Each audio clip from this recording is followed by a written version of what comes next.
அன்புக்குரியவர்களே, ஆண்டவர் சீஷர்களோடு கூட பேசிக் கொண்டிருக்கும் பொழுது அவர் கேஷுவலா கேள்வி கேட்கிறார். நீங்க எல்லாரும் உலகத்துல இருக்கீங்களே, என்ன பற்றி இந்த ஜனங்கள் என்ன சொல்லுகிறார்கள் என்று கேட்ட பொழுது ஒவ்வொருத்தரும் ஒவ்வொரு கருத்து சொன்னாங்க. அருமையான பேதுரு சொன்னா, நீ ஜீவனுள்ள தேவனாகிய கர்த்தருடைய கிறிஸ்து அப்படின்னு சொன்னாப்புல உடனே ஆண்டவருக்கு சந்தோஷம் தான். ஆனா அவர் சொன்னார், இதை பற்றி வெளியே யார்ட்டையும் சொல்ல வேண்டாம் என்று அன்பாய் கட்டளையிட்டு விட்டு அதோட நிறுத்தாதபடிக்கு அல்லாமலும் என்று இந்த வசனம் தொடங்குகிறத நம்ம பார்க்கிறோம். அருமையானவர்களே, இன்னும் ஒரு சத்தியத்தை தன்னுடைய சீஷர்களுக்கு, தன்னை பின்பற்றுகிறவர்களுக்கு போதித்து கொடுக்க கர்த்தர் விரும்புகிறார். அது என்ன அதைத்தான் நான் இன்று உங்களோடு பேச விரும்புகிறேன். அதாவது, இதுவரையிலே சீஷர்கள் இயேசுவை ஆசீர்வாதத்தின் காரணராக கண்டார்கள், அற்புதத்தின் நாயகனாக கண்டார்கள், அதிசயத்தை விளைவிப்பவராக கண்டார்கள், ஆகார குறைவுகளை மாற்றுகிறவராக கண்டார்கள், சுகம் தருகிறவர்களாக கண்டார்கள்.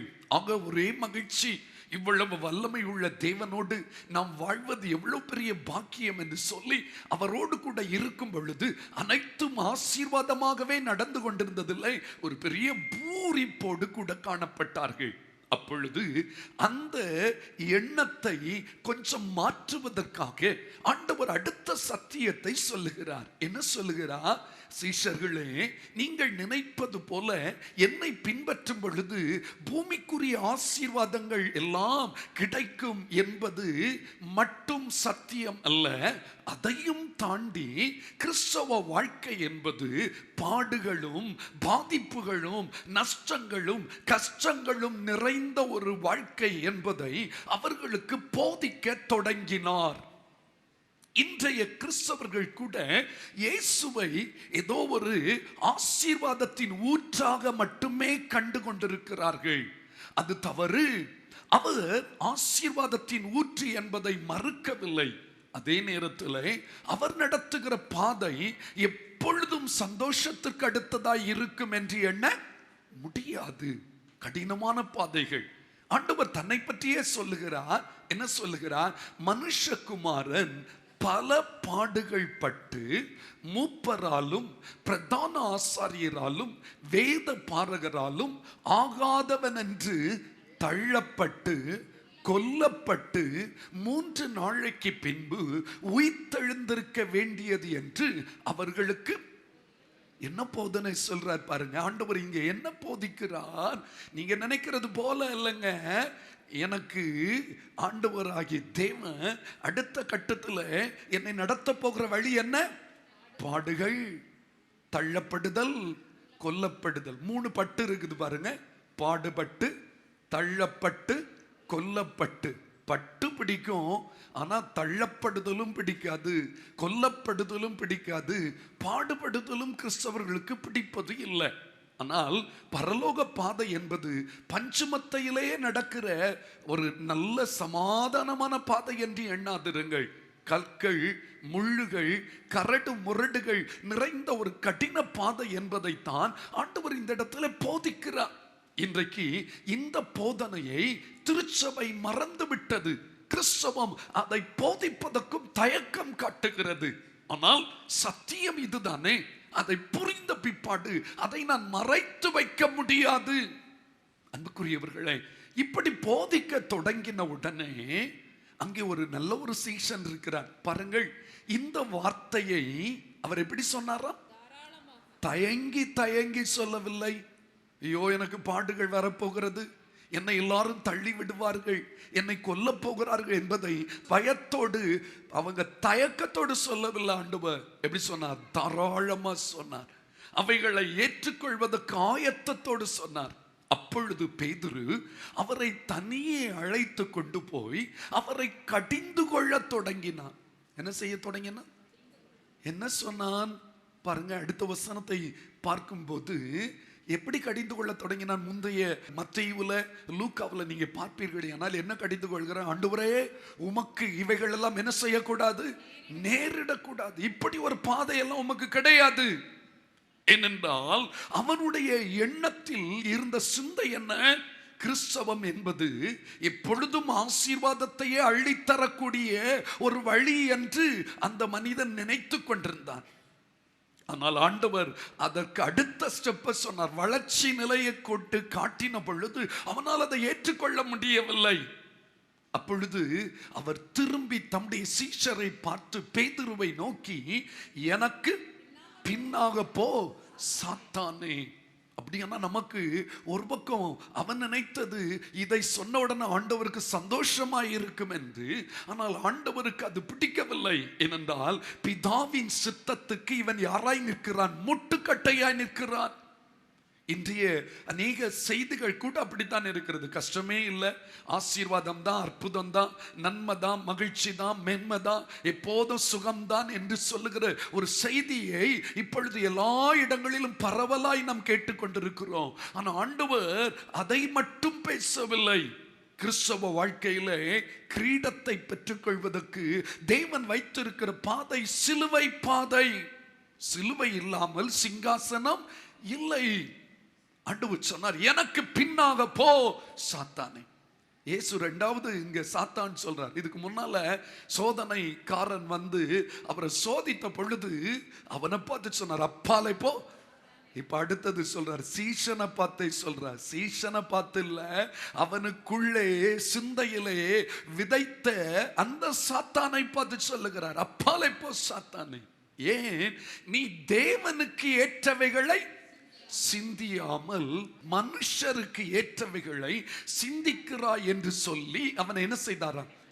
இன்றைய சிந்தனை மனித சிந்தனையா, உங்களுடைய சிந்தனை தெய்வீக சிந்தனையா என்பதை ஆராய்ந்து பாருங்கள். இன்றைக்கு எல்லாருக்குமே சுகபோகமான ஒரு வாழ்க்கை வாழ்வதில் விருப்பம் அதிகம், அலாதி பிரியம் உண்டு. ஆனால் அநேகர் ஆண்டவர் கடின பாதையில் நடத்துவார் என்று சொல்வதை ஏற்றுக்கொள்ள முடியவில்லை. காரணம், அவர்களுக்குள்ள அந்த தெய்வீக சிந்தை இன்னும் என்ன செய்யவில்லை, வரவில்லை. அப்போஸ்தலனாகிய பவுல் சொல்லுகிறார், எங்களுக்கோ கிறிஸ்துவின் சிந்தை உண்டாயிருக்கிறது என்று சொல்லுகிறார். கிறிஸ்துவின் சிந்தை உள்ளவன் தான் உபத்திரவமோ, பாடுகளோ, நஷ்டமோ, நிர்வாணமோ, நாசமோசமோ எது வந்தாலும் கிறிஸ்துவின் அன்பை விட்டு எதுவும் என்னை பிரிக்காதென்ற நிச்சயம் உடையவன். இன்றைய சிந்தையில் ஒரு மாற்றத்தை கர்த்தர் விரும்புகிறார். இன்று சாட்சிக்கு வர்றது ஏதோ உலக ஆசீர்வாதத்தை பெற்றுக் கொள்வதற்கு என்ற மனநிலை அநேகருடைய சிந்தையை ஆக்கிரமித்து இருக்கிறது. கிடையாது, அது தவறு. அது ஒரு பக்கம் உண்மையா இருந்தாலும் இன்னொரு பக்கம் அது முடிவானது அல்ல. கிறிஸ்திய ஜீவிதம் சௌபாக்கிய ஜீவிதம் தான். ஆனா கஷ்டங்கள் வந்தாலும் நஷ்டங்கள் நேர்ந்தாலும் கிறிஸ்தேசுநாதனன், ஆமா, அவர் கூட்டாளியா இருப்பாரை ஒழிய பாதைகளை லகுவாக்கி விடுகிற தேவனாய் இருக்க முடியாது. நீங்கள் எப்படிப்பட்ட சிந்தனை உடையவர்களாய் இருக்கிறீர்கள்? மனுஷருக்கு ஏற்றவைகளை சிந்திக்கிறீர்களா, இல்லது தேவனுக்கு ஏற்றவைகளை சிந்திக்கிறவர்களாய் இருக்கிறீர்களா? இன்னைக்கு பெரும்பான்மையான ஜனங்கள் ஆசீர்வாதத்தை மட்டுமே சிந்திக்கிறார்கள், அது மட்டும் போதும் என்று எண்ணுகிறார்கள். உங்களுக்கு தெரியுமா, இந்த உலகத்தில் உள்ள ஆசீர்வாதங்கள் ஒரு குறித்த காலத்துக்கு தான் இருக்க போகிறது. இந்த உலகத்தில் நீங்களும் நானும் மிக சொற்பமான காலத்தில் தான் என்ன செய்ய போகிறோம், வாழ போகிறோம். மிஞ்சி போனா 100 வயது வாழ்வோமா? ஆனால் நித்திய ராஜ்யத்தில் கோடான கோடி ஆண்டுகள் அல்லவோ வாழப் போகிறோம். கோடான கோடி ஆண்டுகள் வாழக்கூடிய இடத்தின் ஆசீர்வாதத்தை முக்கியத்துவப்படுத்தாதபடி சில காலம் வாழக்கூடிய இந்த உலகத்தின் ஆசீர்வாதத்தை முக்கியத்துவப்படுத்துவது எவ்வளவு ஞான குறைவு, எவ்வளவு மனிதனை பிசாசானவன் மதி மயங்க பண்ணிவிட்டான். இன்று அநேக இதுக்குள்ளதான் இருக்காங்க. எனக்கு அப்பதான் நடக்குமா, சர்ச்சுக்கு எதுக்கு வந்தீங்க, ஆசீர்வாதம், பெரிய காரியம், பெரிய ஸ்தானம், ஓகே, அது மட்டும் தானா? இல்லைங்க, நம்முடைய ஒரே நோக்கம் இயேசுவை பின்பற்றி அவர் இருக்கிற அந்த ராஜ்யத்தில் போய் சேர வேண்டும். எத்தனை பேர் அதற்காய் வந்திருக்கீங்க? கொஞ்சம் கை வைத்த முடியுமா? ஹல்லேலூயா. ஆம் அன்புக்குரியவர்களே, பக்தர்கள் அப்படித்தான் பாடுறாங்க, பரலோகமே என் சொந்தமே என்று காண்பேனோ. ஸ்தோத்திரம். சிலுவையில் அறையுண்டே இனி நான் அல்ல இயேசுவே என்று பாடுகிறார். பாருங்க, அப்படிப்பட்ட ஒரு வாழ்க்கைக்கு ஆண்டவர் உங்களையும் என்னையும் அழைக்கிறார். இங்கே பேதுருவை பார்த்து ஆண்டவர் சொன்னார், எனக்கு பின்னாக போ சாத்தானே, நீ தேவனுக்கு ஏற்றவைகளை சிந்தியாமல் மனுஷருக்கு ஏற்றவைகளை சிந்திக்கிறாய் என்று சொல்லி அவனை கடிந்து கொண்டார். பாருங்கள், அடுத்த வசனம், இதுல இருந்து தான் நான் தொடங்க போற செய்திய. பின்பு அவர் ஜனங்களையும் தம்முடைய சீஷர்களையும் தம்மிடத்தில் அழைத்து, ஒருவன் என் பின்னே வர விரும்பினால் அவன் தன்னைத்தானே வெறுத்து தன் சிலுவையை எடுத்துக்கொண்டு என்னை பின்பற்ற கடவன். இங்க 3 காரியம் இருக்குது. ஒன்று, அவன் தன்னை தானே வெறுக்க வேண்டும். இரண்டாவது, அவன் தன் சிலுவையை எடுத்துக்கொள்ள வேண்டும். மூன்றாவது, அவன் இயேசுவை பின்பற்ற வேண்டும். தொடர்ந்து அடுத்த வசனத்தை பாருங்கள். தன் ஜீவனை ரட்சிக்க விரும்புகிறவன் அதை இழந்து போவான். என் நிமித்தமாகவும் சுவிசேஷத்தின் நிமித்தமாகவும் தன் ஜீவனை இழந்து போகிறவன் அதை என்ன செய்வான்? ரட்சித்துக் கொள்வான். பாருங்கள், ஒரு இழப்பை குறிப்பிடுகிறது. கிறிஸ்தவ வாழ்க்கை என்பது லாபம் என்று எண்ணக்கூடாது. அது எதை குறிப்பிடுகிறது? இழப்பை குறிப்பிடுகிறது. ஒன்றை இழந்தால் தான் இன்னொன்றை பெற்றுக்கொள்ள முடியும். அப்போஸ்தலனாகிய பவுல் தான் லாபம் என்று கருதினவைகளை எல்லாவற்றையும் என்ன செய்தான்? நஷ்டம் என்று எண்ணினான், குப்பையாக விட்டுவிட்டான். இழந்த பொழுதுதான். இந்த உலகத்திலே கிறிஸ்துவுக்காக இழக்கிறவர்கள் தான் அவ்வுலகத்தின் ஆசீர்வாதங்களை ஆச்சரியமாய் பெற்றுக்கொள்ள முடியும். இன்றைய கிறிஸ்தவம் பெற்றுக்கொள்வதற்கு வழி சொல்லுகிறதை ஒழிய இழப்பு என்று ஒன்று இருக்கிறது என்பதை எடுத்து காட்ட தவறிவிட்டது. ஆனால் பைபிள் சொல்லுகிறது இழப்பு உண்டு. கிறிஸ்துவை பின்பற்றும் பொழுது என்ன உண்டு சொல்லுங்க? கர்த்தர் சொல்லுங்க, கொடுத்தார், கர்த்தர் எடுத்தார். அந்த செய்தி யாருக்குமே ஒத்து வராது, பிடிக்காது. ஆனால் இழப்பில்லாமல் என் ஆண்டவரை அடைய முடியாது. சிலவற்றை இழக்கணும். ஒருவேளை சுகபோகத்தை இழக்க வேண்டியது இருக்கலாம், ஆசீர்வாதத்தை. அதை நான் பின்னால சொல்ல விரும்புகிறேன். அடுத்த வசனத்தை பாருங்கள், 36. மனுஷன் உலகம் முழுவதையும் ஆதாயப்படுத்தி கொண்டாலும் ஜீவனை நஷ்டப்படுத்தினால் அவனுக்கு, ஆமா, மனுஷன் தன் ஜீவனுக்கு ஈடாக. இந்த இடத்துல கிறிஸ்துவை பின்பற்றுவதில் உலகம் விலையேற பெற்றதா, ஆத்துமா விலையேற பெற்றதா என்பதை புரிந்து விலையேற பெற்றதற்கு முக்கியத்துவம் கொடுக்கிறவன் தான் கிறிஸ்துவை பின்பற்றுகிறவன். அன்புக்குரியவர்களே, ஆதலால் விபச்சாரமும் பாவமும் உள்ள இந்த சந்ததியில் என்னை குறித்தும் என் வார்த்தைகளை குறித்தும் எவன் வெட்கப்படுவானோ, இப்பொழுது சொல்லப்பட்டிருக்கிற என்னை குறித்தும் என்னுடைய வார்த்தைகளை குறித்தும் எவன் வெட்கப்படுவானோ அவனை குறித்து மனுஷகுமாரனும் தமது பிதாவின் மகிமை பொருந்தினவராய் பரிசுத்த தூதர்களோடு கூட வரும்போது வெட்கப்படுவார் என்றார். இப்ப நான் கவனிக்க போறீங்க, ஆண்டவர் பின்பற்றுவதற்கான போதனையை சொல்லுகிறார். இன்றைய செய்தி அதுதான், பின்பற்றுவதை குறித்து போதிக்கிறவர். இயேசுவை பின்பற்றுவதற்கு எத்தனை பேருக்கு வாஞ்சை இருக்கிறது, விருப்பம் இருக்கிறது? கொஞ்சம் கையை உயர்த்த முடியுமா? ஹல்லேலூயா. விருப்பம் இல்லாமல் இந்த பின்பற்றுதல் திணிக்கப்படக்கூடாது. பாருங்கள், இந்த வசனத்தை பார்க்கும் பொழுது நான் 5 காரியத்தை பின்பற்றுவதற்காக ஆண்டவர் இங்கு ஆலோசனையாய் சொல்லுகிறார். முதலாவதாக வெறுக்க வேண்டும். இரண்டாவதாக சுமக்க வேண்டும். மூன்றாவதாக அவரை பின்பற்ற வேண்டும். நான்காவதாக இழக்க வேண்டும். ஐந்தாவதாக எது மேன்மையானது என்பதை பற்றி கொள்ள வேண்டும். 5 காரியத்தை நான் உங்களுக்கு கற்றுத்தர விரும்புகிறேன். பாருங்கள், இந்த வசனத்தை எல்லாரும் கவனிக்க வேண்டும். மார்க் எழுதின சுவிசேஷம் 8ஆம் அதிகாரம் 34வது வசனம்.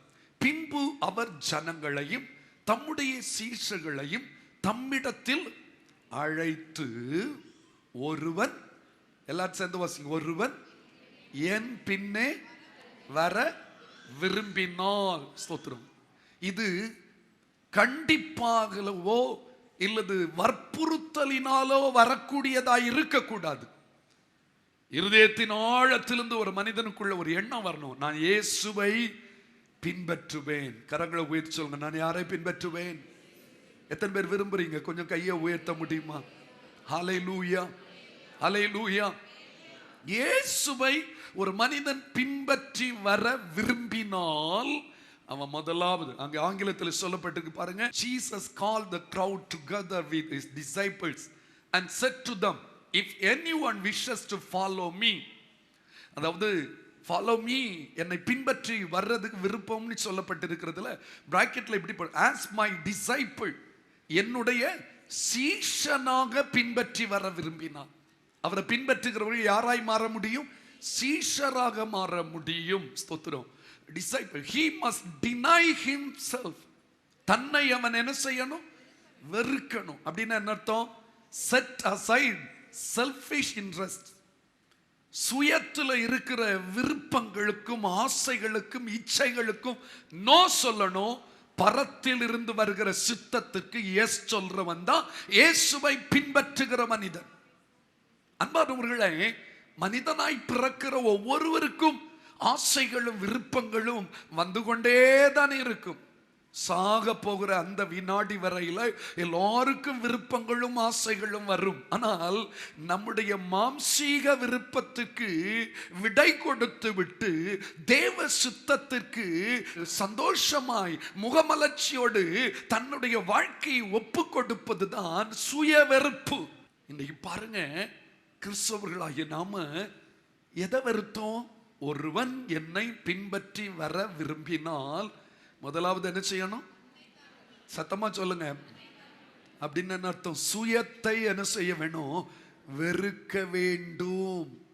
சுயத்தை வெறுப்பது முதல் காரியம். இயேசுவை பின்பற்ற வேண்டுமானால் சுயத்தை வெறுக்க வேண்டும். பாட்டு பாடுவோம்ல, சுயம் என்னில் சாம்பலாய் மாற சுத்தாவியே அனல் மூட்டும், ஜெயம் பெற்று மாமிசம் சாக தேவா அருள் செய்வீராக என்று பாடுவோம். நம்முடைய சுயம் ஒண்ணு இருக்குல்ல. நான் யார் தெரியுமா? நான் எப்படிப்பட்டவன் தெரியுமா? அந்த சுயத்துக்கெல்லாம் என்ன கொடுக்கணும்?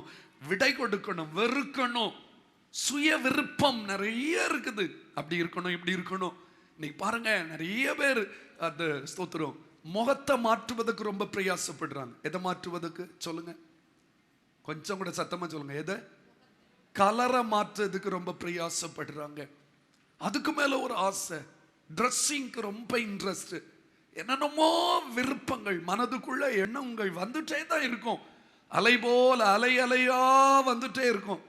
கடல்ல அலை ஓயாதது போல மனதுக்குள்ள விருப்பங்களும் ஓயாமல் எழும்புகிறது. அதை பார்த்தா அதை வாங்கணும்னு தோணும், இதை பார்த்தா இதை எடுக்கணும்னு தோணும், என்னென்னமோ விருப்பங்கள் வருது இல்ல. எந்த ஒரு மனிதன் இயேசுவை பின்பற்ற விரும்புகிறானோ அந்த மனிதன் இவைகளை எல்லாவற்றையும் என்ன செய்கிறவனாய் இருக்க வேண்டும்? வெறுக்கிறவனாய் இருக்க வேண்டும். லூக்கா 14:33 வசனத்தை பாருங்கள். அப்படியே உங்களில் எவனாகிலும் தனக்கு உண்டானவைகளை எல்லாம் சொல்லுங்க வெறுத்து விடாவிட்டால் அவன் எனக்கு சீஷனாய் இருக்க மாட்டான். உங்களில் எவனாகிலும் தனக்கு உண்டானவைகளை எல்லாம், இப்படி எல்லாம் பைபிள்ல வசனம் இருக்குதா பாஸ்டர்? இருக்குது. இதை இப்ப நான் விளக்குனா நிறைய பேருக்கு பாதிப்பா இருக்கும். ஸ்தோத்திரம். அதனால அதை அப்படியே நிறுத்துங்க, நீங்களே புரிஞ்சுக்குவீங்க. எல்லாம் எனக்கு உள்ளது, எனக்கு எனக்கு தான் வேணும், எனக்கு தான் வேணும், எல்லாம் எனக்கு எனக்கு எனக்கு எனக்கு என்று சொல்லி கொண்டிருக்கிறோம். ஆண்டவர் சொல்லுகிறார், தனக்கு உண்டானவைகளை எல்லாவற்றையும் வெறுக்கணும். அப்படி இல்லாவிட்டால் எனக்கு அவன் யாரா மாற முடியாது. வெட்கமான அந்தரங்க காரியங்களை நாங்கள் என்ன செய்யணும்? வெறுக்கணும். எல்லா சத்தமா சொல்லுங்க. வெட்கமான அந்தரங்க காரியங்களை வெறுத்து விடுகிறவர்களா இருக்கணும். அதுக்கு அடுத்த வசனத்தை பாருங்க. லௌகீக இச்சை. லௌகீகன்னா உலக பிரகாரமான இச்சைகளை நம்ம என்ன செய்யணும்? வெறுக்கிறவர்களாய் இருக்க வேண்டும். விசுவாசத்தினாலே மோசே தான் பெரியவன் ஆன போது பார்வோனுடைய குமாரத்தின் மகன் எனப்படுவதை வெறுத்து. நமக்கு மட்டும் அப்படி ஒரு சான்ஸ் கிடைச்சிருந்தா பொழிச்சிருப்போம்ல, ஸ்தோத்திரம், கலக்கி இருப்போம்ல. ஆனா அவன் அதை என்ன செய்தான், அந்த பொசிஷனை, அந்த பாக்கியத்தை அவன் என்ன செய்தான், வெறுத்தான். எனக்கு இயேசுவின் பிள்ளைகளோட, தேவனுடைய பிள்ளைகளோட கஷ்டமானாலும் பரவாயில்ல, அவர்களோட துன்பத்தை அனுபவிப்பதை அவன் என்ன செய்தான், தெரிந்து கொண்டான். அதனால தான் கர்த்தர் அவனை அவ்வளவு மேன்மைக்குரிய ஒரு மனிதனாய் உயர்த்தி காட்டினார். அன்புக்குரியவர்களே, அருமையான ஃபாதர் ஒரு பாட்டு பாடி இருக்கிற தெரியுமா, உன்னையே வெறுத்து விட்டால். எல்லாம் சேர்ந்து சொல்வோமா, உன்னையே வெறுத்து விட்டான் ஊழியம் செய்திடலாம், சுயத்தை சாகடித்தான், சுகமாய் வாழ்ந்திடலாம். ஒரு முறை கூட சேர்ந்து சொல்வோமா, உன்னையே வெறுத்து விட்டான் ஊழியம் செய்திடலாம், சுயத்தை சாகடித்தான், சுகமாய் அவ்வண்ணமான ஒரு வெறுப்பு வந்தா தான் நமக்கு வாழ்க்கையை மாற முடியும்.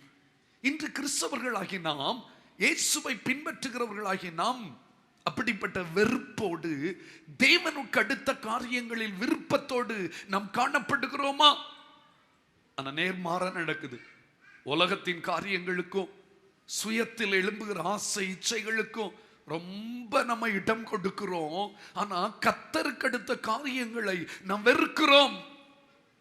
அப்படி இருந்து கொண்டு நான் எப்படி ஆண்டவரை பின்பற்றுகிறேன் என்று சொல்ல முடியும்? ஒரு மனிதன் இயேசுவை பின்பற்ற விரும்புகிறவனானால் முதலாவது அவன் சுயத்தை வெறுக்க வேண்டும். தன்னைத்தான் வெறுத்து என்று எழுதப்பட்டிருக்கிறது. கரங்களை உயர்த்தி ஆண்டவரை துதிக்கலாமா? கொஞ்சம் கூட சத்தமா அல்லேலூயா சொல்லுங்க. உலக பிரகாரமான காரியங்கள் அவ்வளவு இன்ட்ரெஸ்டடா இருக்கிறோம். ஆண்டவர் சொல்லுகிறார், அவைகள் எல்லாம் நம்ம வெறுக்க வேண்டும். ட்ரெஸ்ஸிங்ல ரொம்ப இன்ட்ரெஸ்ட், சொல்லுங்க, வேற என்ன சொல்லலாம்? ஜுவல்ஸ்ல ரொம்ப இன்ட்ரெஸ்ட். அடுத்தது இப்போ ரீசெண்டா ஒரு 10-15 வருஷத்துக்குள்ள மேக்கப் பண்ணுவதில் ரொம்ப, சொல்லுங்க, இன்ட்ரெஸ்ட். ஸ்தோத்திரம். என்னென்ன பார்க்கறதெல்லாம், கண்ணில் காண்றதெல்லாம் வாங்கிடணும், அப்படி ஒரு இன்ட்ரெஸ்ட் இருக்குது. ஆனா பைபிள் சொல்லுது, இதெல்லாவற்றையும் வெறுக்காமல் அதை விரும்ப முடியாது. 2 எஜமானுக்கு ஊழியம் செய்ய ஒருவனாலும் கூடாது. கலப்பையில் கையை வைத்துட்டு பின்னிட்டு பார்ப்பவன் தேவனுடைய ராஜ்யத்துக்கு பாத்திரமானவன் அல்ல. முதலாவது அவன் தன்னை வெறுக்கிறவனாய் காணப்பட வேண்டும். இரண்டாவதாக அவன் ஆண்டவரை பின்பற்ற வேண்டுமானால் என்ன செய்ய வேண்டும்? தன் சிலுவையை எடுத்துக்கொண்டு, எல்லாரும் சேர்ந்து சொல்லுங்க, தன் சிலுவையை எடுத்துக்கொண்டு. அல்லேலூயா. செயின்ல இருக்க சிலுவையை போட்டுக்கொண்டு என்று சொல்லவில்லை, சொல்லுங்க, தன் சிலுவையை எடுத்துக்கொண்டு. இப்ப நம்ம எல்லாரும் செயின்ல ஃபேஷனபிளா ஒரு சிலுவையை ரெடி பண்ணி போட்டிருக்காங்க. அது ஒன்று அழகுக்கு, இன்னொன்று நான் யாருன்னு தெரிவிப்பதற்கு. சொல்லுங்க, அது இங்க மட்டும்தான். வெளிநாடுகளில் சிலுவை போட்டிருக்கவங்க எல்லாம் கிறிஸ்தவன் கிடையாது. அது அவங்களுக்கு ஒரு ஃபேஷன், அவ்வளவுதான். அப்படி ஆகிவிட்டது. அதான் சொல்லல பைபிள்ல ஆண்டவர், அதை சொல்லவில்லை. இங்க அழகா சொல்லப்படுது, and take up his cross. ஸ்தோத்திரம். அது பிராக்கெட்ல கொஞ்சம் எக்ஸ்பிளனேஷன் கொடுத்துருப்பாருங்க. Expressing a willingness to endure whatever may come. எது வந்தாலும் அதை சகித்துக் கொள்கிறவன் தான் சிலுவையை சுமக்கிறவன். ஐயா, உங்களுக்கு ஒரு சிலுவை இருக்கு தெரியுமா?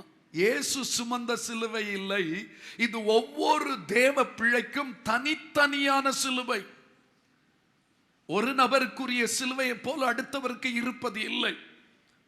ஒரு நாள் இப்படித்தான் சர்ச்சில் பாஸ்டர் சொன்னாரா, அடுத்த வாரம் வரும்போது உங்க சிலுவையை தூக்கிட்டு வாங்க. ஒருத்தன் மனைவியை தூக்கிட்டு வந்தானோ. ஸ்தோத்திரம், அல்லேலூயா. சில வீடுகள்ல மனைவி சிலுவையா இருக்கலாம், சில வீடுகள்ல புருஷன் சிலுவையா இருக்கலாம், சில வீடுகள்ல பிள்ளைகள் சிலுவையா இருக்கலாம், சில இடங்கள்ல வேலை செய்கிற இடத்துல ஒருவர் சிலுவையா இருக்கலாம். எங்கேயோ ஒரு சிலுவை.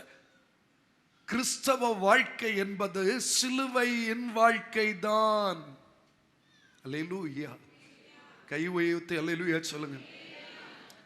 பழைய ஒரு பாட்டு எனக்கு ஞாபகத்து வருது. ஸ்தோத்திரம். சிலுவை சுமந்தே அனுதினமும் சோராமல் என் பின். சிலுவை சுமந்தே அனுதினமும் சோராமல் என் பின் வா என்றாரே. சிலுவை சுமந்தே அனுதினமும் சோராமல் என் பின் வா என்றாரே. அவரோடு பாடு சகித்தாழுவேனே. ஆண்டாண்டு காலம் ஜெயமாகவே. அவரோடு பாடு சகித்தாழுவேனே. ஆண்டாண்டு காலம் ஜெயமாகவே. காலை நேரம் இன்ப ஜபத்தியானமே. கருணை பொற்பாதம் காத்திருப்பே. அதிகாலையில் அறிவை உணர்த்தி அன்போடு இயேசு தினம் பேசுவார்.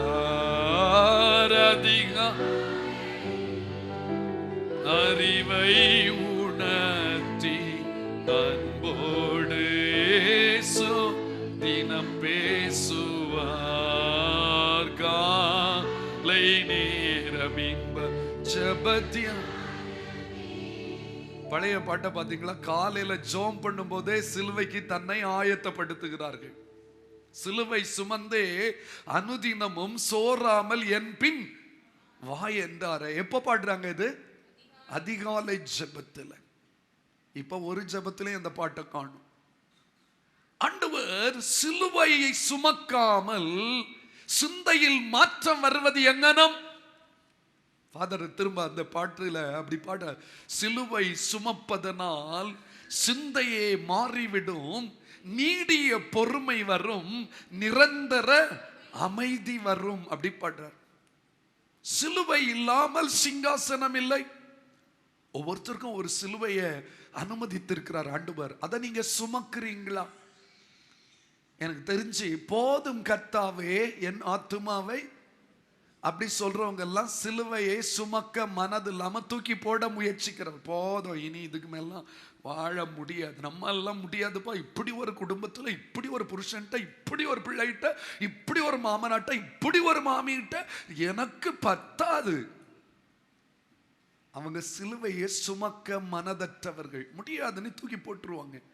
ஆனா கிறிஸ்தவ வாழ்க்கை சிலுவையோடு இணைந்த வாழ்க்கை. அல்லேலூயா. கரத்தை உயர்த்தி தேவனை ஸ்தோத்திரிக்கிறேன். சிலுவையை சகிக்கணும், சிலுவையை சுமக்கணும். சொல்லுங்க, சிலுவையை சகித்துத்தான் ஆக வேண்டும். அதான் பழைய பாட்டு. சிலுவையை நான் விடேன், சிலுவையை நான் விடேன், சிலுவையை நான் விடேன், சிலுவையை நான் விடேன், சிலுவையை நான் விடேன், சிலுவையை சிலுவையை நான் விடேன். சிலுவைனா என்ன? ரோம சாம்ராஜ்யத்துல கொடூரமான தண்டனை தான். என்ன தண்டனை? சிலுவையில் அறையப்படுதல். சிலுவைனாலே அவமானம், சிலுவைனாலே பரிகாசம், சிலுவைனாலே குற்ற உணர்ச்சி, சிலுவைனாலே கேவலம். கிறிஸ்தவ வாழ்க்கையில இப்படிப்பட்ட அனுபவங்கள் ஒரு மனிதனுடைய வாழ்க்கையில் அனுமதிக்கப்படும் பொழுது அதை அந்த மனிதன் முறுமுறுக்காதபடி பொறுமையோடு சகிப்பானேயானால் அவன்தான் கிறிஸ்துவை பின்பற்றுகிற மனிதன், அவன்தான் பின்பற்றுவதற்கு தகுதி உள்ள தேவ பிள்ளை. சர்ச்சுக்கு வந்ததுனால எனக்கு கிடைச்சதை பார்த்தீங்களா? எல்லாம் என்ன கேவலமா பேசுறாங்க, என்ன அற்பமா என்றாங்க. ஆமாங்க, இயேசுவை பின்பற்றினால் இந்த உலகம் நம்ம என்ன செய்யும்? அற்பமாகத்தான் எண்ணும். ஆனால் உன்னத ராஜ்யத்திலே நம்மை அவர் அற்புதங்களாய் நிகழ்த்தி நிறுத்த போகிறார் என்பதை மறந்து விடாதிருங்கள். இந்த உலகம் நமக்கு ஒரு சொந்தம் அல்ல. அல்லேலூயா. சத்தமா ஒரு அல்லேலூயா சொல்லுங்க. இந்த பூமி ஒரு சொந்தமல்ல என்று இயேசு என் நேசர் மொழிந்தனரே. இந்த பூமி ஒரு சொந்தமல்ல என்று இயேசு என் நேசர் மொழிந்தனரே.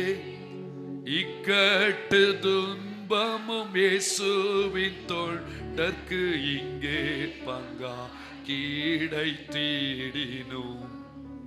இக்கட்டு துன்பமும் இயேசுவின் தொண்டர்க்கு இங்கே பங்காய் கிடைத்திடினும். ஆமென். இந்த புவி ஒரு, இங்க என்ன கிடைக்குமா? இக்கட்டு துன்பம் இயேசுவின் தொண்டர்க்கு இங்கே பங்காய் கிடைத்திடும். ஏன்னா அவங்களுக்கு அது பெருசா தெரியாது. ஏன்னா இது எங்களுக்கு சொந்தமான தேசம். அல்லேலூயா சொல்லுங்க பாருங்க. கையை உயர்த்தூர் அல்லேலூயா. எங்க சொந்த ஊர் அங்க அங்க. அல்லேலூயா. இந்த ஊர்ல கேவலம் தான் படுத்துவாங்க, அவமானத்தான் படுத்துவாங்க, பரிகாசம் தான் பண்ணுவாங்க. ஆண்டவர் தான் சொல்லிட்டாரே, சிலுவை நீ சுமந்தாகணும், உனக்கென்று ஒரு கடினமான பாதையை நான் அனுமதித்து இருக்கிறேன், அதை நீ சகித்து கொண்டு என்னை பின்பற்றி வா. புரிஞ்சவங்க மட்டும் ஒரு அல்லேலூயா சொல்லுங்க. அல்லேலூயா. சிலுவை சுமத்தலை பற்றி பைபிள்ல நிறைய இருக்குதுங்க. ஸ்தோத்திரம். தன் சிலுவையை எடுத்துக்கொண்டு என்னை பின்பற்றாதவன் எனக்கு பாத்திரன் அல்ல. இயேசு அவனை பார்த்து அவனிடத்தில் அன்பு கூர்ந்து, உன்னிடத்தில் ஒரு குறை உண்டு, நீ போய் உனக்கு உண்டானவை எல்லாம் விற்று தரித்திரருக்கு கொடு, அப்பொழுது பரலோகத்தில் உனக்கு பொக்கிஷம். பின்பு இதுதான் பெரிய பிரச்சனை ஆச்சு அவனுக்கு. ஸ்தோத்திரம். சும்மாவாது வர சொல்லியிருக்கலாம்ல. சிலுவையை எடுத்துக்கொண்டு என்னை பின்பற்றுவான். அவன் துக்க முகமா போயிட்டான். இன்னைக்கு நமக்கு எல்லாருக்கும் அப்படித்தான். சிலுவையை சுமப்பதை பேசுகிறது அநேகருக்கு பிடிக்க மாட்டேங்குது. அது என்ன பிரசங்கம்? உற்சாகமா விசுவாசத்தை பற்றி பேசுங்க, அற்புதத்தை பற்றி பேசுங்க. அதிலேயே நம் மதி மயங்கி விட்டோம். சத்துரு நம்மை அதற்குள்ளேயே மூழ்கடித்து விட்டான். பைபிள் என்ன சொல்லுது? சிலுவையை பற்றிய உபதேசம் கெட்டு போகிறவர்களுக்கு, ரட்சிக்கப்படுகிற நமக்கோ. அல்லேலூயா, அல்லேலூயா. பழைய ஒரு பாட்டு உண்டு, உங்களுக்கு தெரியுமா? நான் கிறிஸ்துவுக்கு பைத்தியக்காரன், நீ யாருக்கு? ஆமென். நாங்க கிறிஸ்துவுக்கு பைத்தியம். என்ன ஆச்சுன்னு தெரியல. இந்த பைய கொஞ்ச நாளா ஒரே ஜபமும் பைபிள் வாசிப்புமா இருக்குது. சர்ச்சுக்குள்ளேயே போய் கிடக்கும். மூளையில கலங்கிட்டோ என்னதோ தெரியல. கிறிஸ்துவுக்கு அவன் யாராயிட்டான்? பைத்தியக்காரன். நீ என்ன செய்ய? ஃபேஸ்புக்கேன்னு கிடக்கா பாரு, அதுக்குள்ள முங்கி. அது ஃபேஸ்புக்கு பைத்தியம். சிலது சிகரெட்டுக்கு பைத்தியம், சிலது குடிக்கு பைத்தியம், சிலது சினிமாவுக்கு பைத்தியம், சிலர் கெட்ட வார்த்தைக்கு பைத்தியம், சில கதை புஸ்தகங்களுக்கு பைத்தியம், சில ட்விட்டர்ல பைத்தியம், இன்ஸ்டாகிராம்ல பைத்தியம். ஆனா நாங்க அப்படி இல்லை. யாருக்கு பைத்தியம்? இயேசுவுக்கு பைத்தியம். நாங்க செய்கிற காரியம் இந்த உலகத்துக்கு பைத்தியம் போல தான் தோன்றும், கேவலமா தான் பேசுவாங்க. ஆனால் நான் இயேசுவுக்காக வாழும் பொழுது இந்த உலகத்தை நான் வெறுத்து தான் ஆக முடியும். இந்த உலகத்தோடு நான் ஒத்து போக முடியாது. சிலுவையை பற்றிய உபதேசம் கெட்டு போகிறவர்களுக்கு பைத்தியமா இருக்கிறது. ரட்சிக்கப்படுகிற நமக்கோ தேவ பலன். எத்தனை பேருக்கு பலனா இருக்கிறது? ஹல்லேலூயா. ஓஹோ, இப்படி எல்லாம் வாழணுமா? கிறிஸ்தவனா இப்படி இருக்குமா? இப்படி தெரிஞ்சிருந்தா அங்கே இருந்திருப்பேன். போ, அங்கே போ, நரகத்துக்கு போ. அல்லேலூயா. சிலர் அப்பப்ப சொல்லுவாங்க, நரகத்திலே போய் உட்காரு. ஸ்தோத்திரம். 7ஆம் நகரத்துல உனக்கு நீ ஸ்பெஷல். ஏன்னா ஆண்டவரை ஏற்றுக்கொண்டு பின்னால போனா அது மிகப்பெரிய முன்னிலைமையை பார்க்கிலும் பின்னிலைமை அதிக கேடுள்ளது என்று எழுதப்பட்டிருக்கு. பின்மாற்றத்தில் போகிறவர்கள் இன்றைக்கு அநேக அதை சரியாய் பைபிளை புரிந்து கொள்ளாதபடினால தான் வெறுமனை ஆசீர்வாதத்துக்காக மட்டும் ஆண்டவரை தேடுகிறார்கள். கிடையாது. பாடுகளின் நடுவிலே தான் பரலோகம் நமக்கு கிடைக்க போகிறது. இக்காலத்து பாடுகள் இனி வெளிப்பட போகும் மகிமைக்கு ஒப்பிடத்தக்கவைகள் அல்ல.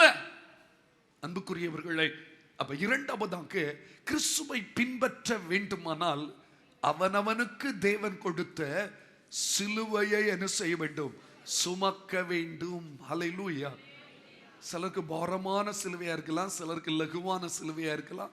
ஆனா அவங்க சிலுவையை நீங்க சுமக்க முடியாது, உங்க சிலுவையை நாங்க சுமக்க முடியாது. கரங்களை அசைச்சு ஒரு ஹல்லேலூயா. ஹல்லேலூயா. ஒவ்வொருத்தருக்கு பிரச்சனையை அவர்களால சுமக்க முடியும் என்று தெரிந்துதான் கர்த்தர் அவங்க கையில தந்திருக்கிறார். சிலரால் அந்த பிரச்சனைகளை சுமக்க முடியாது என்பது ஆண்டவர் தெரியும். அவரவருக்கு சுமக்கத்தக்க சிலுவையை தான் ஆண்டவர் தந்திருக்கிறார். அதை சுமந்து மூன்றாவது பார்க்கும் பொழுது என்னை பின்பற்ற கடவன். எல்லாரும் சேர்ந்து சொல்லுங்க, என்னை. யாரை பின்பற்ற கடவன்? கையை உயர்த்துற அல்லேலூயா சொல்லுங்க. அல்லேலூயா. அங்க அழகா சொல்லுவாங்க, and follow me. அதை இன்னும் எக்ஸ்பிளைன் பண்ணிக்குவாங்க. believing in me, என் மேல நம்பிக்கையாயிரு. conforming to my example in living, உன்னுடைய வாழ்க்கையில என்னை பின்பற்றுன்னு சொல்ற. suffering or perhaps dying because of faith in me. ஒருவேளை நீ வியாதி பாதிக்கப்பட்டிருக்கலாம், பாடுகளை அனுபவிக்கலாம், ஒருவேளை மரணத்தை கூட தழுவ நேரிடலாம். ஆனாலும் நீ யாரை பின்பற்று? இயேசுவின் அடிச்சுவடுகளை பின்பற்றும்படி தான் கர்த்தர் நம்மை அழைத்திருக்கிறார். கவனிக்கணும், 3 காரியம் சொன்னேன். ஒன்று, ஆண்டவரை பின்பற்றுவதற்கான போதனையில் முதலாவது அவன் தன்னைத்தான் வெறுக்கிறவனாயிருக்கணும். இரண்டாவது, சிலுவையை, தனக்கென்று கொடுக்கப்பட்ட சிலுவையை சுமக்கிறவனாயிருக்க வேண்டும். மூன்றாவது, கிறிஸ்துவின் அடிச்சுவடுகளில் அவன் நடக்கிறவனாய் காணப்பட வேண்டும். 1 பேதுருவின் புஸ்தகம் 2ஆம் அதிகாரம் 21வது வசனத்தை பாருங்கள். பாடுகளை பற்றி அந்த வசனங்கள் தொடர்ந்து சொல்லப்பட்டிருக்கிறது. இதற்காக நீங்கள் அழைக்கப்பட்டு இருக்கிறீர்கள். இதற்காக என்றால் பாடுகளை சகிப்பதற்காக. ஏனெனில் கிறிஸ்துவும் உங்களுக்காக பாடுபட்டு நீங்கள் தம்முடைய அடிச்சுவடுகளை தொடர்ந்து வரும்படி உங்களுக்கு மாதிரியை பின்பற்றித்து போனார். இயேசு வைத்த மாதிரியை, இயேசு வாழ்ந்த மாதிரியை, இயேசு பேசின மாதிரியை, இயேசு நடந்த மாதிரியை நீங்களும் நானும் பின்பற்ற வேண்டும். இந்த அநேகர் உலகத்தை மாதிரியாய் பின்பற்றுகிறாங்க. ஏதோ ஒரு மனிதனை, ஏதோ ஒரு மனுஷியை, ஏதோ ஒரு காரியத்தை பின்பற்றுகிறார்கள். தவறு. இயேசுவை மட்டும் நாம பின்பற்ற வேண்டும். அவர் எப்படி நடந்தார், இப்படிப்பட்ட சிச்சுவேஷன் அவர் எப்படி பேசியிருப்பார், அதை தான் நாம் பேசணும். இந்த இடத்துல அவர் எப்படி நடந்திருப்பார், அப்படித்தான் நான் நடக்கணும். அதுதான் கிறிஸ்துவை பின்பற்றுகிற விதம். அன்புக்குரியவர்களே, நீங்க எப்படி இருக்கீங்க? இயேசுவை பின்பற்றுகிறீர்களா, இல்லாவிட்டால் வேறு எதையோ பின்பற்றுகிறீர்களா? ஸ்தோத்திரம். சிலுவை என் முன்னே, உலகமென் பின்னே. பின்னோக்கேன், நான் பின்னோக்கேன். அப்ப அவருடைய அடிச்சுவடுகளில் அவர் ஏற்கனவே நமக்கு ஒரு மாதிரியை வைத்து விட்டு போயிருக்கிறார் அல்லவோ. பைபிளை எழுதி வைத்திருக்கிறது அல்லவோ அவருடைய சரித்திரம். அதுல எப்படி அவர் செயல்பட்டார், எப்படி வாழ்ந்தார், எப்படி குடும்பத்தில் இருந்தார், எப்படி சமுதாயத்தில் இடைப்பட்டார், எப்படி பேசினார், எப்படி அவர் போதித்தார், இவைகளை மாதிரியாய் நாம் கை கொள்ள வேண்டும். 4வது, மார்க் எழுதின சுவிசேஷம் 8ஆம் அதிகாரம் 35வது வசனத்தை பாருங்கள். தன் ஜீவனை ரட்சிக்க விரும்புகிறவன் அதை இழந்து போவான். என் நிமித்தமாகவும் சுவிசேஷத்தின் நிமித்தமாகவும் தன் ஜீவனை இழந்து போகிறவன் அதை என்ன செய்வானா? ரட்சித்துக் கொள்வான். இந்த வசனத்தில் திரும்ப திரும்ப வர்றது இழந்து போகுதல். கிறிஸ்தவ வாழ்க்கை என்பது பெற்றுக்கொள்வது மாத்திரமல்ல, சிலவற்றை இழப்பதும் கூட. கிறிஸ்துவுக்காக இழந்தவர் எவரும் தரித்திரர் ஆனதில்லை. அது பொருளை இழக்க வேண்டியது இருக்கலாம், அந்தஸ்தை இழக்க வேண்டியது இருக்கலாம், ஆசீர்வாதத்தை இழக்க வேண்டியது இருக்கலாம், சொத்துக்களை கூட இழக்க வேண்டியது இருக்கலாம். என்ன வந்தாலும் பரவாயில்லை, இழந்தால்தான் நித்திய ராஜ்யத்தை நாம் என்ன செய்ய முடியும்? பெற்றுக்கொள்ள முடியும். இன்றைக்கு இந்த இழப்பதை பற்றிய போதனை இல்லை, பெற்றுக்கொள்வதை பற்றிய போதனைகள் தான் பெரிதுபடுத்தப்பட்டு கொண்டிருக்கிறது, மனுக்குலத்தினால் விரும்பப்பட்டு கொண்டிருக்கிறது. ஆனா ஆண்டவர் சொல்லுகிறார், இழக்கணும். அது ஆங்கிலத்தில் for whoever wishes to save his life, இந்த உலகத்துல will eventually படிப்படியாய் lose it, அதை இழந்து போவான். அவன் கடைசியில என்ன? மரணத்தினால அதை முடிந்து விடுகிறது, இழந்து விடும். But whoever loses his life, இந்த உலகத்துல ஆண்டவருக்காக தன் ஜீவனை இழக்கிறவன், for my sake and the gospels will save it, ஸ்தோத்திரம், from the consequences of sin and separation from God. இந்த உலகத்துல பாவத்தினால் தேவனை விட்டு பிரித்து விடக்கூடிய அந்த அனுபவத்தை அவன் அடைய மாட்டான். அவன் ஆண்டவரோடு இணைக்கப்பட்ட ஒரு வாழ்க்கையை பெற்றுக்கொள்ள முடியும். இன்னைக்கு அநேக உலகத்தோடு ஒத்து போய் பாவத்தின் இடம் கொடுத்து கர்த்தரோடு உள்ள ஐக்கியத்தை இழந்து விடுகிறார்கள். ஆனால் எந்த ஒரு மனிதன் கிறிஸ்துவுக்காய் இந்த உலகத்தையும் உலகத்தின் ஆசாபாசங்களை இழப்பதற்கு முன் வருகிறானோ, அவன் நித்திய ஜீவனை சுதந்தரித்துக் கொள்ள முடியும். நீங்காத அந்த ஆசீர்வாதத்தை, நிரந்தரமான அந்த நித்திய ராஜ்யத்தை அவன் சுதந்தரித்துக் கொள்ள முடியும். அன்புக்குரியவர்களே, கர்த்தர் நம்மோடு பேசுகிற தெய்வ வார்த்தைக்கு எல்லாரும் செவி கொடுக்க வேண்டும். இன்றைக்கு நீங்கள் இழப்பதற்கு ஆயத்தமாய் இருக்கிறீர்களா? பாருங்கள், அப்போஸ்தலனாகிய பவுல் சொல்கிறா, நான் எதெல்லாம் பெருசு பெருசாய் எண்ணினேனோ அதையெல்லாம் என்ன செய்தேன்? நஷ்டம் என்று எண்ணினேன், குப்பையாக அதை என்ன செய்துட்டேன்? விட்டுட்டேன். அவைகளை இழந்ததினால் தான் ஆண்டவரை அந்த மனிதன் அடைய முடிந்தது. எவ்வளவு பெரிய போஸ்டிங்ல இருந்தாப்புல அவரு, எவ்வளவு பெரிய படிப்பாளி, அதெல்லாவற்றையும் இழந்து விட்டு கிறிஸ்துவுக்காக நஷ்டம் என்று எண்ணினேன், குப்பையாக விட்டு விட்டேன். இழந்ததினால் தான் அவர் சொல்ல முடியும், நல்ல போராட்டத்தை போராடினேன், ஓட்டத்தை முடித்தேன், விசுவாசத்தை காத்து கொண்டேன், இது முதல் நீதியின் கிரீடம் எனக்காக. எவ்வளவு தைரியமா சொல்ற, அங்கே ஆயத்தமாக்கப்பட்டதை நான் பெற்றுக்கொள்ள போகிறேன். இந்த உலகத்தில் இழந்து கொண்டிருக்கிறேன், ஆனால் அவ்வுலகத்திலே நான் பெரிய நன்மைகளை பெற்றுக்கொள்ள போகிறேன். ஹல்லேலூயா. கையை உயர்த்துற ஹல்லேலூயா சொல்லுங்க பாருங்க. ஹல்லேலூயா. ஆமென். ஸ்தோத்திரம். ஆமென். Thank you Lord. ஆண்டவருடைய நாமம் மகிமைப்படுவதாக. ஆகவே இந்த இழப்பதற்கு நம்ம ரெடியா இருக்கணும். எதுவானாலும் பரவாயில்ல, ஜீவனையும் இழப்பதற்கு எப்படி இருக்கணும்? ஆயத்தமா இருக்கு. நம்ம என்ன நினைக்கிறோம்? கிறிஸ்தவம் என்பது எப்போதுமே சந்தோஷமா இருக்கும். கிடையாதுங்க. இழப்புகளை சகிப்பதற்கு ஆயத்தமாகி, இழப்புகளை பெரிதாய் எண்ணாதபடி, என் ஆண்டவருக்காக இழந்ததை பாக்கியம் என்று எண்ணுகிற மனிதன் தான் அவரை பின்பற்றுகிறவனாய் இருக்க முடியும். அவரை பின்பற்றினா எல்லாம் எனக்கு கிடைச்சது, அது கிடைச்சது, இது கிடைச்சது என்று சந்தோஷமா சாட்சி சொல்வதை விட, கிறிஸ்துவை ஏற்றுக்கொண்டது நிமித்தம் நான் என் உறவுகளை இழந்தேன், உடைமைகளை இழந்தேன், அந்தஸ்தை இழந்தேன், ஆசீர்வாதத்தை இழந்தேன், ஆனால் இவைகள் எல்லாம் இழப்பை பார்க்கிலும் ஈடு செய்ய முடியாத ஒரு உயர்ந்த தெய்வத்தை நான் சொந்தமாய் பெற்றுக்கொண்டது எனக்கு கிடைத்த பாக்கியம் என்று உங்களால பெருமையாய் கம்பீரமாய் சொல்ல முடியுமோ? அல்லேலூயா. மண்ணுக்காக, ஆமா, இதெல்லாம் மண்ணு. ஸ்தோத்திரம். அல்லேலூயா சொல்லுங்க பார்க்கலாம். கையை உயர்த்துற அல்லேலூயா சொல்லுங்க. அல்லேலூயா. ஆமென்.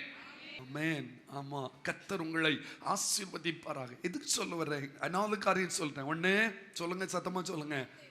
சுயத்தை வெறுக்கணும். 2வது சிலுவையை சுமக்கணும். 3வது இயேசுவின் அடிச்சுவடுகளில் நடக்கணும். 4வது ஜீவனையும் இழக்க ஆயத்தமா இருக்கணும். 5வது அங்கே பாருங்க, மனுஷன் உலகம் முழுவதையும் ஆதாயப்படுத்தி கொண்டாலும் தன் ஜீவனை நஷ்டப்படுத்தினால் அவனுக்கு, பாருங்க கவனிங்க, அதே வசனம், எது ஆதாயம்? எது லாபம்? உலகம் விலையேற பெற்றதா, ஜீவன் விலையேற பெற்றதா? சத்தமா சொல்லுங்க. ஆமா, ஜீவன் என்று சொல்லும் பொழுது அது ஆத்துமாவை குறிப்பிடுகிறதா இருக்கிறது. இந்த உலகத்துக்காக தன்னுடைய ஆத்துமாவை நஷ்டப்படுத்தி விடக்கூடாது. பாருங்க, ஒரு மனிதனை பற்றி நமக்கு தெரியும்ல, யாரு சொல்லுங்க? லூக்கா எழுதின சுவிசேஷம் 12ஆம் அதிகாரத்துல அந்த மனிதனை பற்றி பைபிள் சொல்லுது, மதிகேடன் என்று எழுதப்பட்டிருக்கு. அவனுக்கு எவ்வளவு ஆஸ்தி, எவ்வளவு செல்வம். ஆண்டவர் அவனை பார்த்து சொல்றார், மதிகேடனே, உன் ஆத்துமா உன்னிடத்திலிருந்து இந்த ராத்திரியில எடுத்துக் கொள்ளப்படும். அப்பொழுது நீ சேகரித்தவைகள் யாருடையதாகும்? நீ எவ்வளவோ தேவனிடத்தில் ஐஸ்வர்யவானாய் இராமல் தனக்காகவே பொக்கிஷங்களை சேர்த்து வைக்கிறவன். இன்னைக்கு நிறைய பேர் பொக்கிஷங்களை சேர்த்து வச்சுட்டே இருக்கிறோம். ஆனா ஆண்டவருக்காக என்ன செய்திருக்கிறோம்? ஆத்துமா பாதுகாக்கப்பட்டிருக்கிறதா? இந்த உலகத்தில் உள்ளவற்றுக்கு இடம் கொடுத்து ஆத்துமாவை கெடுத்து கொண்டிருக்கிறோமா? சில பாவங்கள் ஆத்துமாவை சேதப்படுத்தக்கூடியதல்லவோ. அவண்ணமான காரியங்களுக்கு நாம் இடம் கொடாதபடிக்கு ஆத்துமா விலையேற பெற்றது. இந்த உலகத்தில் உள்ள எல்லாவற்றை பார்க்கிலும் விலையேற பெற்ற ஒரு ஆத்துமாவை கர்த்தர் நமக்கு தந்திருக்கிறார். அந்த ஆத்துமாவை என்ன செய்ய வேண்டும்? காத்துக்கொள்ள வேண்டும். என்னடா அந்த ஆத்துமா தான் எங்கே போய் சேரப்போகிறது? ஆண்டவருடைய ராஜ்யத்தில் போய் சேரப்போகிறது. அன்புக்குரியவர்களை, ஆண்டவர் கடைசியா முடிக்கும் போது இப்படி சொல்றார், ஆதலால் விபசாரமும் பாவமும் உள்ள இந்த சந்ததியில் என்னை குறித்தும் என் வார்த்தைகளை குறித்தும் எவன். இன்னைக்கு நிறைய பேருக்கு இந்த விதமாய் வாழ்வது வெட்கமாய் தோற்றமளிக்கிறது. ஆண்டவர் சொல்கிறார், இதுதான் சத்தியம், இதுதான் என்னை பின்பற்றுவதற்கான வழிமுறை, இதன்படி நீ வாழுவதற்கு வெட்கப்படுவாயானால் நான் வரும்போது உன்னை குறித்தும் என்ன செய்வேன்? வெட்கப்படுவேன். ஒரே ஒரு வசனத்தை நான் இன்னும் எக்ஸ்ட்ரா போட விரும்புகிறேன். 1 யோவான் 2ஆம் அதிகாரம் 28. இப்படி இருக்க பிள்ளைகளே, அவர் வெளிப்படும் போது நாம் அவர் வருகையில் அவருக்கு முன்பாக வெட்கப்பட்டு போகாமல் தைரியம் உள்ளவர்களாய் இருக்கும்படிக்கு அவரில் எப்படி இருக்கணுமா? நிலைத்து இருக்கணும். இயேசுவின் நிலைத்து இருக்கணும். கிறிஸ்தவ வாழ்க்கையில என்ன பாடுகள், கஷ்டங்கள், வேதனைகள் வந்தாலும் கிறிஸ்துவை விட்டு விலகாதபடி அவரை பின்பற்றுவதில் உறுதியாய் இருக்கிறவர்கள் மட்டும்தான் அவருடைய வருகையிலே தலை நிமிர்ந்து நிற்க முடியும். எனக்கு மிகவும் பிரியமான கர்த்தருடைய ஜனமே, கர்த்தர் நமக்கு ஒரு முக்கியமான சத்தியத்தை கற்று தந்திருக்கிறார். அவருடைய போதனை என்ன? என்னை நீ பின்பற்றி வர வேண்டுமானால் முதலாவது நீ உன்னுடைய சுயத்தை வெறுக்க வேண்டும். இரண்டாவது, நான் உனக்கென்று அனுமதித்திருக்கிற சிலுவையை சுமக்க வேண்டும். மூன்றாவது, நான் விட்டு சென்றிருக்கிற என்னுடைய அடிச்சுவடுகளில் நடக்க வேண்டும். நான்காவது, ஜீவனையும் இழப்பதற்கு நீ தயாராய் இருக்க வேண்டும்.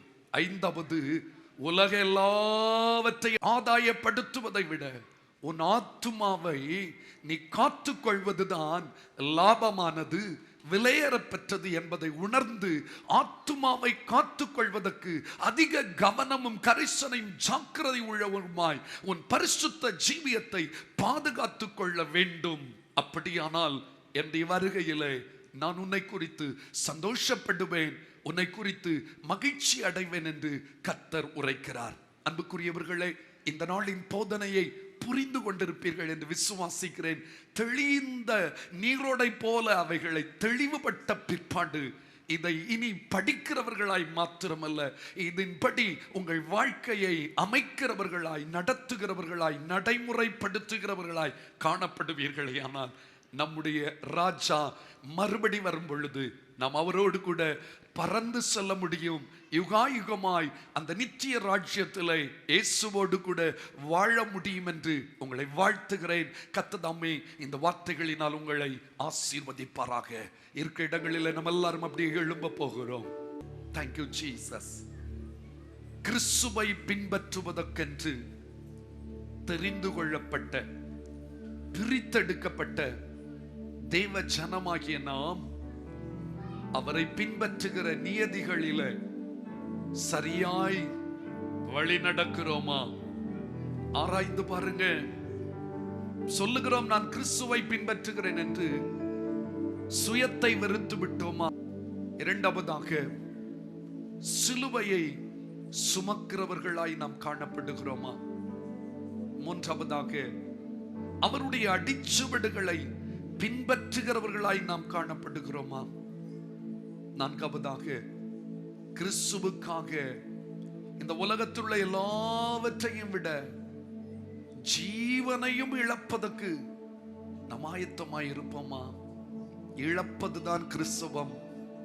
ஆண்டவர் சொல்லுகிறார், ஒன்றை இழந்தால் தான், இந்த உலகத்தை இழந்தால் தான் நித்தியத்தை நாம் சுதந்திரித்துக் கொள்ள முடியும். கடைசியா எல்லாவற்றை பார்க்கிலும் விலையேற பெற்ற ஆத்துமாவின் மேல கரிசனையோடு, ஆத்துமாவை சேதப்படுத்துகிற, கெடுக்க பண்ணுகிற உலகத்தின் காரியங்களுக்கு இடம் கொடாதபடி உன்னதரை பிரியப்படுத்துவதற்கு உங்களை ஒப்புக் கொடுப்பீர்களா? ஹல்லேலூயா. இயேசுவின் பின்னே போக துணிந்தே, இயேசுவின் பின்னே போக துணிந்தே, இயேசுவின் பின்னே போக துணிந்தே, பின்னோக்கே நான், பின்னோக்கே நான், பின்னோக்கே நான், பின்னோக்கே நான். உலகமே பின்னே, உலகமே பின்னே, சிலுவையின் முன்னே, உலகம் என் பின்னே, சிலுவையின் முன்னே, உலகம் என் பின்னே, சிலுவையின் முன்னே, பின்னோக்கே நான், பின்னோக்கே நான், பின்னோக்கே நான். கஷ்டங்கள் வந்தாலும் நஷ்டங்கள் நேர்ந்தாலும், கஷ்டங்கள் வந்தாலும் நஷ்டங்கள் நேர்ந்தாலும், கஷ்டங்கள் வந்தாலும் நஷ்டங்கள் நேர்ந்தாலும், பின்னோக்கே நான், பின்னோக்கே நான். சேர்ந்து பாடலாம், பின்னோக்கே நான், பின்னோக்கே நான். ரெண்டு கரங்களை தேவ சமூகத்தில் உயர்த்தி, ஆண்டவரே, உம்மை பின்பற்றுவதற்கான போதனையை இன்றுதான் நான் தெளிவாய் புரிந்து கொண்டேன். உம்மை பின்பற்ற வேண்டுமானால் முதலாவது என் சுய விருப்பங்களுக்கு வெறுப்பை நான் ஏற்படுத்த வேண்டும். சுய எண்ணங்கள், சுய பெருமைகள், சுய நம்பிக்கைகள், சுயத்துல வருகிற எல்லாவற்றுக்கும் நோ சொல்லி பரத்திலிருந்து வருகிற சித்தத்துக்கு வாழ்க்கையில ஒப்பு கொடுக்கிற ஒரு நிலை எனக்கு வேணும். எனக்கு நீர் அனுமதித்த சிலுவை நான் சகிக்கணும். இது எனக்கு சிலுவை நீ தெரியுது. நான் எங்கேயாவது போயிடலாமா, இந்த வீட்டை ஓடிடலாமா, இல்லது இவங்களை எப்படியாவது தள்ளி விட்டுடலாமா, இல்லது ஒதுங்கிடலாமா? நோ, சிலுவையை சுமப்பதற்கு தான் கர்த்தர் உங்களை அழைத்திருக்கிறார். மூன்றாவது, அவர் என்ன சொல்லி இருப்பார் இந்த இடத்துல, அவர் எப்படி வாழ்ந்திருப்பார், அவருடைய அடிச்சுவடுகளை அல்லவோ நான் பற்றி நடக்க வேண்டும். நான்காவதாக, கிறிஸ்துவை பின்பற்றுவதற்காக நீங்க எதை இழந்திருக்கீங்க? இழந்தீங்கன்னா சந்தோஷப்படுங்க. என இழந்ததை விட கோடி மடங்கு மேலான இயேசு உங்களுக்கு இருக்கிறார். அவருடைய ராஜ்யம் உங்களுக்கு ஆயத்தமா இருக்குது. கடைசியா ஆத்மாவிலே ஏற பெற்றது என்பதை உணருங்க. ஆத்மாவுக்கு தான் முக்கியத்துவம். ஆண்டவர் நம்மோடு கூட பேசினார். உங்களுக்கு உணர்த்தப்பட்டதுன்னா கருத்தை உயர்த்தி, ஆண்டவரே நான் உண்மையை பின்பற்றுவேன். ஆண்டவரே, இந்த உலகம், இந்த மாம்ச எண்ணம், இந்த சுய இச்சை, இதுக்கெல்லாம் நான் இடம் கொடுக்க மாட்டேன். உண்மையை நான் பின் செல்லுவேன். தீர்மானத்தோடு கூட கர்த்தர் பார்க்க வாங்க. நல்ல ஆண்டவரே, இந்த நாளில எங்களோடு நீங்க பேசுனீங்கப்பா. பின்பற்றுவதை குறித்த நீர் போதித்தவற்றை தியானித்து பார்த்தோம். நாங்கள் எவ்வளவு தவறு செய்திருக்கிறோம். எவ்வளவு நாங்கள் உம்மை விட்டு தூரமாய் இருக்கிறோம் என்பதை உணர்ந்து கொண்டோம் அப்பா. நாங்கள் எங்களையே ஏமாற்றி கொண்டிருக்கிறோம் என்பதை தெளிவுபட புரிந்து கொண்டோம். ஆண்டவரை பின்பற்றுவது என்பது வாயின் வார்த்தைகளினால் மட்டுமல்ல, அது செயல்களினால் வெளிப்பட வேண்டும் என்பதை எங்களுக்கு கற்றுத்தந்தீர். உணர்ந்து கொண்டோம். மனம் கசந்து தீர்மானம் எடுத்திருக்கிறோம். தீர்மானத்தில் நிலைத்திருப்பதற்கு ஆவியானவர் பலன் தாரும். இந்த செய்தியை கேட்க போகிற ஒவ்வொருவரோடும் ஆழமான ஒரு உணர்வை உண்டு பண்ணினபடியால் ஸ்தோத்திரம். புரிந்து கொண்டவர்கள் தங்கள் வாழ்விலே அதை நடைமுறைக்கு கொண்டு வர கர்த்தர் இரக்கம் பாராட்டுங்க. இந்த ஆராதனையில் பங்கெடுத்தவர்கள் ஒவ்வொருவரையும் ஆசீர்வதியும். இணையதளத்தின் மூலமாய் பங்கெடுப்பவர்கள், தொலைக்காட்சியின் மூலமாய் பங்கெடுக்கப்பவர்கள் ஒவ்வொருவரையும் கர்த்தர் ஆசீர்வதியும். செய்கிற வேலை, தொழில், வியாபாரங்களை வர்த்திக்க பண்ணும். குடும்ப வாழ்விலை சந்தோஷம், சமாதானம் அருளும். எங்கள் பட்டணத்திற்காக ஜெபிக்கிறோம். பட்டணமே சபையாகிற தரிசனத்தை நீ நிறைவேற்றி தாரும். வல்ல நாம மட்டும் மகிமைப்படட்டும். தாழ்த்தி தருகிறோம். எங்களுக்கு நல்ல மாதிரியை, பின்பற்றத்தக்க மாதிரியை விட்டு சென்ற இயேசுவின் நாமத்தில் ஜெபிக்கிறோம் நல்ல பிதாவே.